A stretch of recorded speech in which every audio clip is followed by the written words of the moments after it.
ठाकुर जी पांचों पांडवों को सोते हुए उठा के कहीं और ले गए और अश्वत्थामा ने आकर के द्रौपदी के सोते हुए 5 पुत्रों को मार दिया। प्रातःकाल होने पर जब देखा कि पांचों बालक मरे पड़े हैं, अर्जुन ने प्रतिज्ञा ले ली कि मैं बालकों के हत्यारे को जीवित नहीं छोड़ूंगा। अश्वत्थामा को बंदी बना करके जब द्रौपदी के सामने प्रस्तुत किया, बहुत ध्यान से सुनिएगा, द्रौपदी अपने बालकों के हत्यारे को देखती है और देख करके अर्जुन से कहती है, मुच्यताम मुच्यतामेश ब्राह्मणो नितराम गुरु। अर्जुन, इसको मत मारो, ये ब्राह्मण हैं, हमारे ब्राह्मण गुरु होते हैं, गुरु को मारने का हमारा अधिकार नहीं है। अर्जुन, इसको मत मारो। बंधुओं, द्रौपदी के इस निर्णय पर कोई रीझा हो ना रीझा हो, लेकिन हमारे द्वारिकाधीश बड़े प्रसन्न हो गए। एक बात कहें, बहुत ध्यान से सुनिएगा, आपके साथ गलत करने वाले पर आप भी गलत करते हो, एक सामान्य बात है, लेकिन आपके साथ किसी ने कुछ अनुचित किया और आप उसको क्षमा कर देते हो, तो आपके बदला लेने की जिम्मेवारी ठाकुर जी की हो जाती है। अरे इसने क्षमा किया, मैं बदला लूंगा इसका। हम लोग क्या करते हैं, तुमने मुझे गलत कहा तो चल 4 बात मैं भी तुझे गलत कहूंगा, इसने मेरे साथ गलत किया तो मैं भी इसके साथ गलत करूंगा, और इसी कारण से हम लोग कलयुग में और फंसते चले जाते हैं।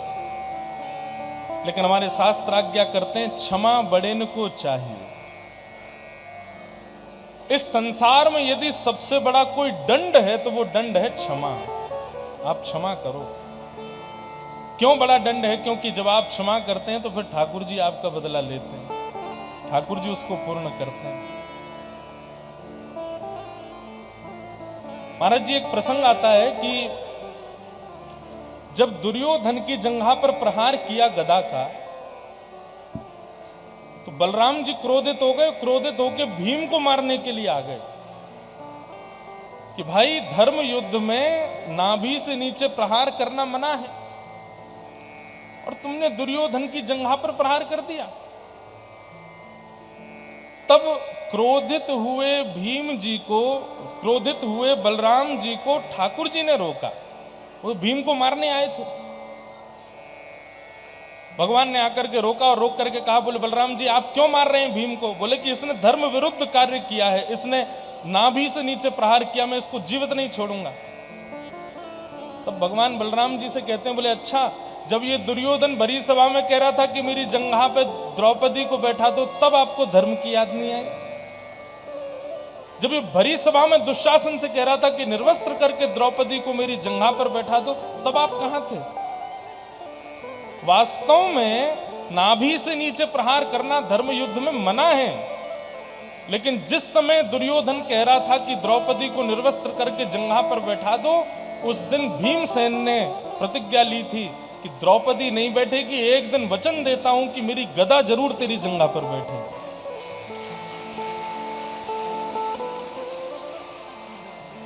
कई बार धर्म विरोधी व्यक्ति के लिए यदि धर्म विरुद्ध जाना पड़े तो वह भी धर्म है।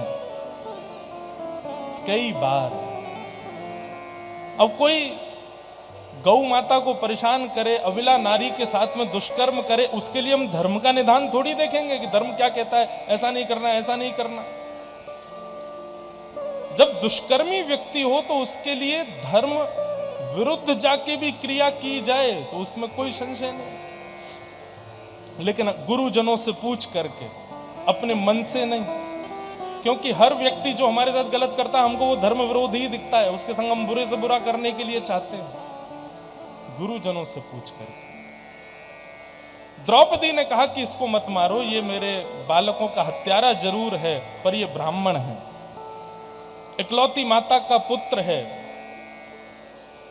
इसलिए इसको मत मारो। द्रौपदी की ये बात सुनकर के ठाकुर जी इतने प्रसन्न हो गए, अपने बालकों के हत्यारे को क्षमा कर रही है। भगवान ने द्रौपदी को अपना नाम दे दिया, मेरा नाम कृष्ण और आज से द्रौपदी का नाम कृष्णा। निरीक्ष कृष्णापकृतं गुरुसुतं वाम स्वभावा कृपया नाम च। निरीक्ष कृष्णापकृतं गुरुसुतं। कृष्णा को देख करके ठाकुर जी बड़े भावुक हो गए। द्रौपदी ने पांचों बालकों के हत्यारे को छोड़ने का भाव रखा। अर्जुन ने भगवान से पूछा, भगवान ने कहा ब्राह्मण कैसा भी क्यों ना हो उसको मारना नहीं चाहिए, बालकों का हत्यारा कोई भी क्यों ना हो उसको छोड़ना नहीं चाहिए। भगवान की बात सुनकर के अर्जुन समझ गए कि भगवान कहना चाहते हैं कि भरी सभा में सम्मानित व्यक्ति का अपमान करना यही मृत्युदंड है। ये ब्राह्मण है, इसको जान से नहीं मारा जा सकता, लेकिन इसको अपमानित किया जा सकता है।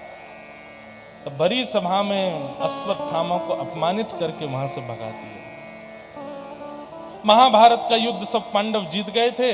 भगवान रथ में आरूढ़ होकर के जैसे ही जाने लगे द्वारिका की ओर, इतने में ही उत्तरा के गर्भस्थ शिशु को मारने के लिए ब्रह्मास्त्र छोड़ दिया। उत्तरा दौड़ी दौड़ी भगवान की शरण में गई है।